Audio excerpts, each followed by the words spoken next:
Eh bien bonjour à tous et à toutes.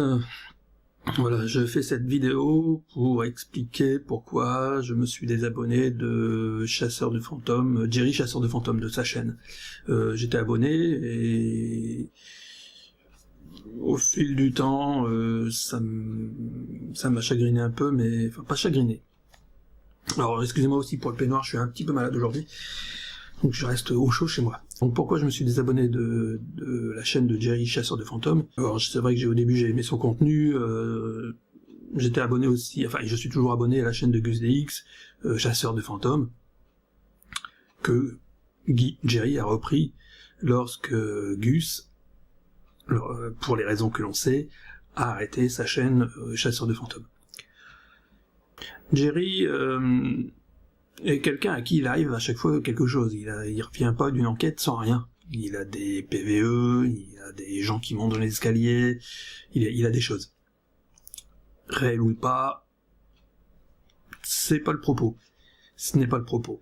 Ce qui m'a choqué, c'est ces dernières vidéos sur l'hôpital psychiatrique, et notamment son agression, supposée agression, par une entité.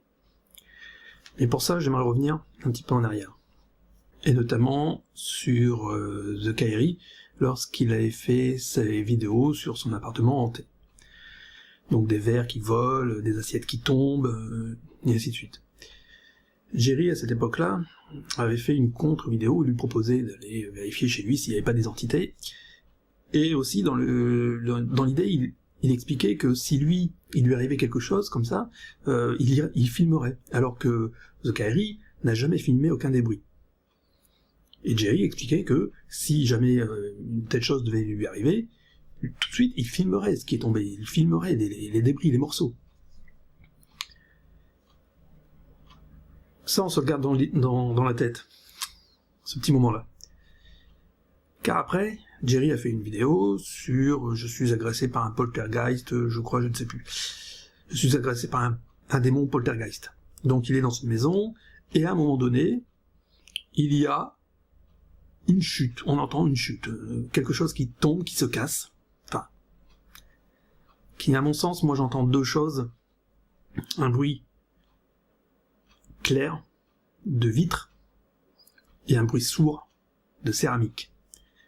Quelque chose tombe, il panique, il sort de la maison, et puis il essaie de se reprendre et revient dans la maison.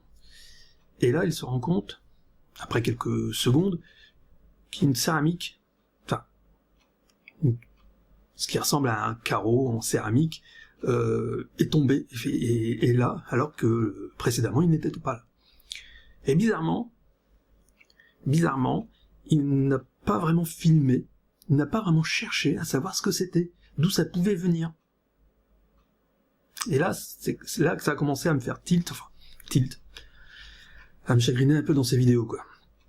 C'est que, une vidéo, plus tôt, il expliquait à The Kairi que s'il lui arrivait quelque chose, il filmerait les débris, et là, on les voit à peine 2 secondes. Il cherche pas à savoir qu'est-ce que c'est, qu'est-ce que ça pouvait être, d'où ça peut venir. Et là, j'ai un doute sur la véracité, car moi personnellement, j'entends distinctement un son clair, comme une vitre, et un son mat, comme une céramique qui se brise. Donc, cette vidéo m'interpelle. Il est en présence de quelque chose, et il enquête pas plus. Ok, bon, je continue à regarder ses vidéos suivantes, et notamment celle de l'hôpital psychiatrique. Enfin, où il y a 3 vidéos, et à chaque vidéo, il demande un certain nombre de likes pour avoir la suivante. Hein? Bon, après, les likes, ça permet de faire vivre la chaîne, de la promouvoir, mais bon, je trouve malheureux de réclamer 15 000 likes pour avoir la suivante. S'il les avait pas eu, l'aurait-il fait? Je ne sais pas. Enfin bref. Donc je vais revenir sur la 3e vidéo. Donc sur la 3e vidéo, où au final, donc l'épisode où il se déshabille, se met en calbute pour parler un peu handicapé, pour essayer... Bon ça, je viens parler dessus, il s'est expliqué. C'est pas là-dessus que je vais intervenir, c'est au moment où il s'allonge sur le lit, et puis il attend. Et là, il se fait agresser. On le voit. On a l'impression qu'il se fait étrangler. Il n'est pas à essayer de retirer des mains, mais on a l'impression qu'il est étouffé par quelque chose, on ne sait pas, on voit rien. Et le mec, il panique pas. Enfin, il panique un petit peu, mais il y a des petites choses qui font que j'ai un doute. Là, j'ai eu un réel doute sur la véracité du fait qu'il soit agressé. D'accord ? Car, si on revient sur cette vidéo, il se fait agresser, moi dans son cas, j'aurais paniqué, j'aurais fui, mais j'aurais hurlé, je me serais cassé, quoi. En oubliant tout. Caméra, tout ça. Et lui, non, il prend sa caméra, ok, il a une présence d'esprit, il reste calme, entre guillemets, il prend la caméra qui le filmait, il s'apprête à partir, et il oublie il manque d'oublier sa couverture.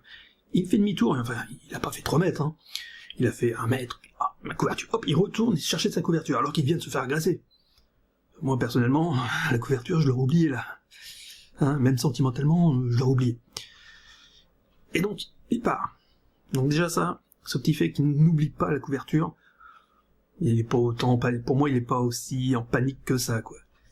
Et vraiment, je doute sur le fait qu'il soit fait agresser. Puis la vidéo continue, donc là j'ai pas tout suivi, j'ai zappé.